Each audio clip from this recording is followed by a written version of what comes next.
ನಾವೆಲ್ಲೂ ಹೇಳಿಲ್ಲ ರಾಜ್ಯ ಸರ್ಕಾರ. ರಾಜ್ಯ ಸರ್ಕಾರ ಪ್ರತಿಯೊಂದು ಕೆಲಸಕ್ಕೂ ಕೂಡ ಕೇಂದ್ರ ಸರ್ಕಾರದ ಮೇಲೆ ಗೂಬೆ ಕೂರಿಸುವಂಥದ್ದು ಅವರು ಮಾಡ್ತಾ ಇದ್ದಾರೆ. ಅದು ಒಂದು ಪದ್ಧತಿ ಆಗಿದೆ ಅವರದ್ರಲ್ಲಿ.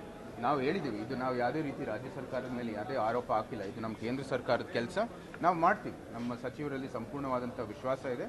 ಮತ್ತು ಇದು ನಮ್ಮ ತಂಬಾಕು ಮಂಡಳಿಯನ್ನು ಕೂಡ ಇವತ್ತು ಸರಿಯಾದ ನಿರ್ಧಾರ ತಗೊಳ್ಳೋದ್ರಲ್ಲಿ ನಾವು ಒತ್ತಾಯಿಸ್ತೀವಿ ಅಂತ ನಮಗೆ ವಿಶ್ವಾಸ ಇದೆ.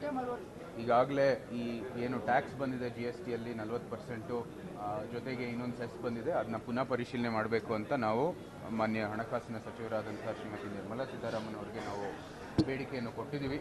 ನಾವು ಮತ್ತು ಎಲ್ಲ ಆಂಧ್ರ MP ಗಳು ಅದನ್ನ ಪುನಃ ಪರಿಶೀಲನೆ ಮಾಡ್ತಾ ಇದ್ದಾರೆ.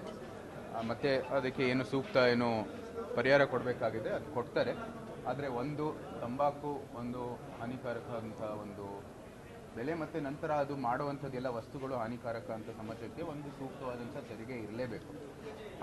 ಅದಿರುತ್ತೆ, ಆದರೆ ಅದು ಸೂಕ್ತವಾದಂಥ ಒಂದು ರೇಟಲ್ಲಿ ಕೊಡ್ತಾರೆ ಅಂತ ಈಗಾಗಲೇ ಹೇಳಿದ್ದಾರೆ. ಆದರೆ ಈ ಕಡೆ ಆ ಟ್ಯಾಕ್ಸು ಗ್ರಾಹಕರ ಮೇಲೆ ಇರ್ತಕ್ಕಂಥದ್ದು ಇವರು ಏನು ಸಿಗರೇಟ್ ಉತ್ಪಾದನೆ ಮಾಡುವಂಥದ್ದು ಕಂಪನಿಗಳಿದ್ದಾರೆ ಅವ್ರ ಮೇಲೆ ಇಲ್ಲ. ಸೊ ಇಲ್ಲಿ ಇವರು ಏನಕ್ಕೆ ನಿರ್ಧಾರ ತಗೊಂಡಿದ್ದಾರೆ ಅಂತ ನಾವೆಲ್ಲರೂ ಅವ್ರನ್ನ ಪ್ರಶ್ನೆ ಮಾಡಿದ್ದೀವಿ. ಮತ್ತು ಇವತ್ತು ಸಾಯಂಕಾಲ ಒಳಗಡೆ ಜಿಲ್ಲಾಧಿಕಾರಿಗೆ ಒಂದು ಸೂಕ್ತ ಉತ್ತರ ಕೊಡಬೇಕು ಅಂತ ಹೇಳಿದ್ದಾರೆ. ಜೊತೆಗೆ ಇವತ್ತು ನಿನ್ನೆ ನಾವು ಕಟ್ಟೆಮಲವಾಡಿಗೆ ಭೇಟಿ ಕೊಟ್ಟಿದ್ವಿ.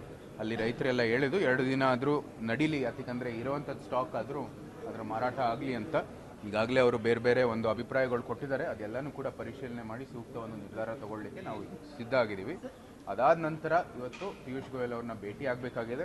ಇಲ್ಲಿ ಇರ್ತಕ್ಕಂಥ ಎಲ್ಲ ಸಂಗತಿಗಳನ್ನು ಅವ್ರಿಗೆ ಮಂಡನೆ ಮಾಡಬೇಕಾಗಿದೆ. ರೈತರ ಜೊತೆಗೆ ನಮ್ಮ ಶಾಸಕರ ಜೊತೆಗೆ ಆ ಒಂದು ಕೆಲಸ ಆಗುತ್ತೆ ಅಂತ ನಾವು ಇಲ್ಲಿ ಒಂದು ಇನ್ನಷ್ಟು ಹೆಚ್ಚಿನ ಮಾಹಿತಿಗಾಗಿ ಫಾಲೋ ಮಾಡಿ ಬ್ರಿಗೇಡ್ ನ್ಯೂಸ್ ಕನ್ನಡ.